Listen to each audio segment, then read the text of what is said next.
Welcome to Steel Forged in Fire, Sword and Knife. Vets, there's a place for you here. Hashtag 22 a day no more. There's a number in the description for some people that can help.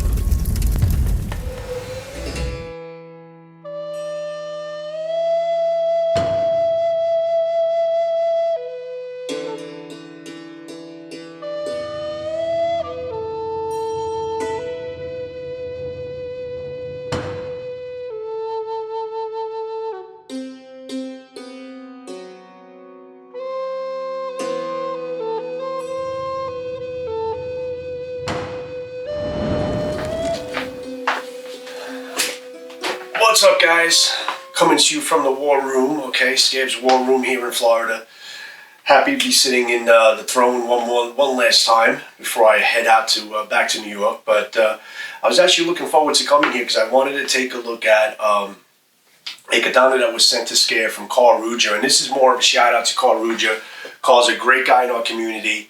If you're not sub, definitely check out his channel. If you're into katana, if you're into really the art of the sword, he's a fantastic practicing practitioner. He does a great job. He has a beautiful collection of katana, and he has this beauty from HSTS that he sent to Scab. That like I had said to him when I came in, one of the things I wanted to do is definitely take a look at one of these swords, and this particular sword that he sent to Scab. So this is a 2019 beater series katana from HSTS.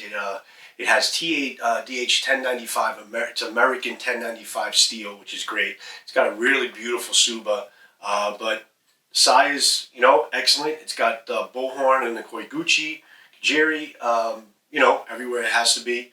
I believe this bullhorn on the Kurigata, really nice Sageo wrap, nice wine-colored saya, really nice green, thick Sageo wrap, very nice shape. Everything is very tight. I'm impressed by the Ito.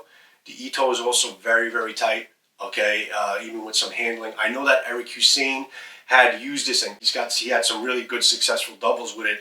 But I did swing it around. It feels really good in the hands. It's like one solid unit. You have a lot of control over the tip. Good start and stop on it. Really happy with how it performs, and it's considered the 2019 beater series katana, and it has all iron fittings, the Suba, the Kashida, very nice designs, nothing too flashy, but whatever they did a nice job with it.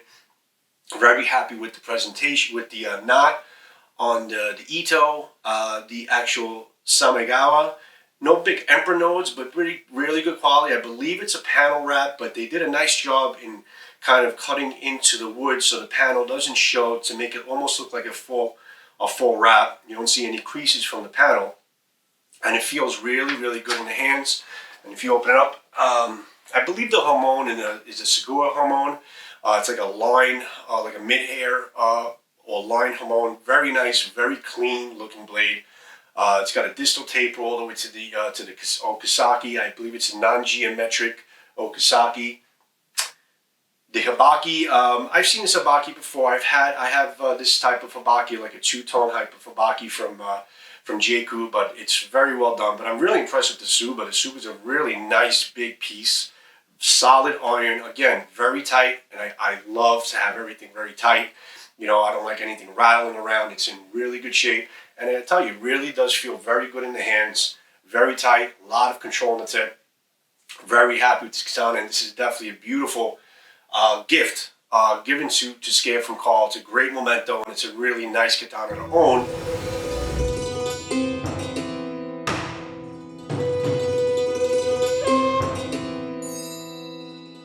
What's up, guys? We're back in the woods. I think I had to hit the swamp one more time before I got out of here. And as you can see, I was reviewing katana given the HSTS given from Karl to Scab. So I was really looking forward to taking a look at this. And I couldn't leave without doing some cutting with it. And what better place, to be doing some cutting with this. So I'm going to swing it around a little bit, cut some good stuff with it. Let's see how it handles in my hand. No crazy trick cuts like Eric Hussein, but I'm definitely going to see what this thing has in store for me today. So let's get to it. Just so you guys know, before we actually came here, Scab actually coated this whole blade in eagle tears. And this is a great test, actually, when you go through the elements, you go through the vines and whatever it is, to see if you can actually wipe it off without it leaving too much of a smudge onto the blade. So that's we're actually going to test that out either on or off camera, but we'll definitely discuss it at some point. Yep. Doesn't look like there's any smudges that I can't wipe off, so so far it's still looking pretty good. So beautiful sword. Onwards and upwards. Joe centering up, approaching the vine. He's taking an early medieval samurai stance here. I just got to get a feel for this old girl. Warming up. Okay. He's approaching the target. Here we go. Sure, I don't hit this fence here. If he hits the fence, I'm going to beat his ass. It's going to be a very short day. Nice. Yeah, wicked. Beautiful.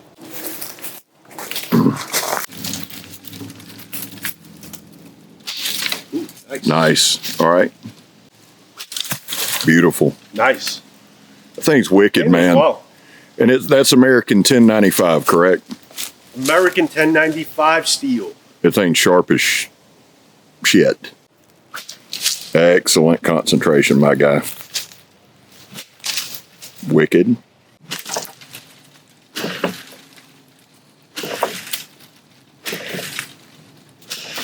So I don't want to mess with the sword too much, guys, but look at the chunk that actually this took out of the vine. And this is a really thick vine, but it took a nice, clean piece right out of here without stressing the sword too much, but it could definitely cut, and it cut well, and it's actually pretty good. Didn't take a bend or a roll. No chips, no dips. Looks okay, but just to show you the damage it did.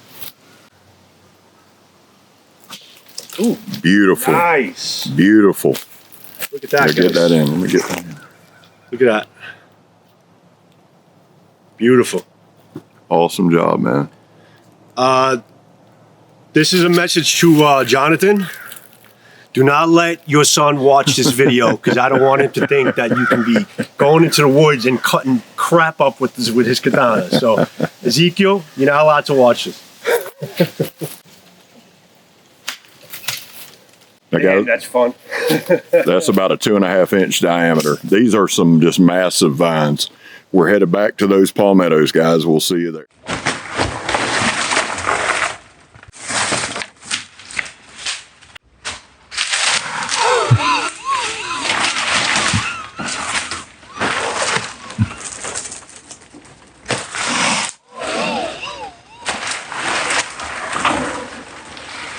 Am I clear?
I'm clear. Clear.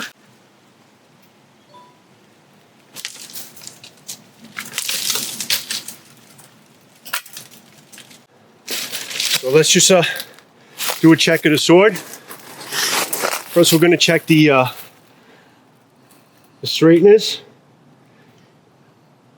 It took a very, very, very, very slight bend, which is understandable because these are harder materials, guys.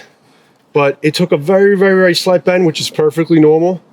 But the most important thing is the fact that I'm looking at the blade and I don't seem to see any chips, any rolls for the most part. Looks like the eagle tears kind of just protected the blade a little bit. We're gonna wipe it down when we get back and to see if there's any scratches or if it protected the blade from anything, from any blemishes on it. But I gotta tell you, it feels great in the hands. Feels like you have a lot of control, a lot of good control on the start and stop. And it's nimble. I was able to basically do a cut, come back and do another cut without having to stress too much. But very happy with it. Also, Tsuba, Habaki, and all of the Ito, everything is still very tight. I don't see anything loose, because what happens when you cut these harder materials, it's going to cause friction all the way down the sword. But I don't see anything coming dislodge. So I would tell you that it started off with a great fit and finish. So very happy with how this thing performed. Again, I wasn't pushing it too hard, but it was definitely pushed a little bit harder, cutting through a lot of these thicker vines. So you got a great sword there, Scab. I'm loving it. Good job, Karl. Love it. Thank you, Karl. Thank you, Karl. Karl Ruger, guys. Good guy. My guy. Go ahead, Scab. Scab taking a couple tries at his katana. Giving those vines a little hell. Nice, Scab. Nice, Scab. So, Scab Ball, tell me what this is over here. Well, this is the remnants of Fort Scab Tongaroga. We will be back out here. We will reclaim this land. We will rebuild our fortress. And we will do a stealth camp out from out here. Sounds good. Looking forward to it. That'll be my next trip here. Hell yeah. By the time you get here, we'll have fortified walls. There we go. Etc., etc. Other than that, guys, what am I carrying today? With pleasure, I'm carrying a fixed blade, which I can't do all the time. This is an off-grid backcountry coyote, okay, that I've been carrying around Florida today with me at my side. A lot of fun about that. And that's it, guys. So this is Joe from Steel Forge and Fire Sword and Knife. Thank you for joining me for a shout out to Karl Ruger and a look at a beautiful katana that he gave to Scab, and very happy with it. Very good job picking this thing out, and it's definitely a great memento. So until next video, guys, thanks for joining me. This is Joe from Steel Forge and Fire Sword and Knife. I'll see you when I see you next video. Have a good one, guys. Ciao.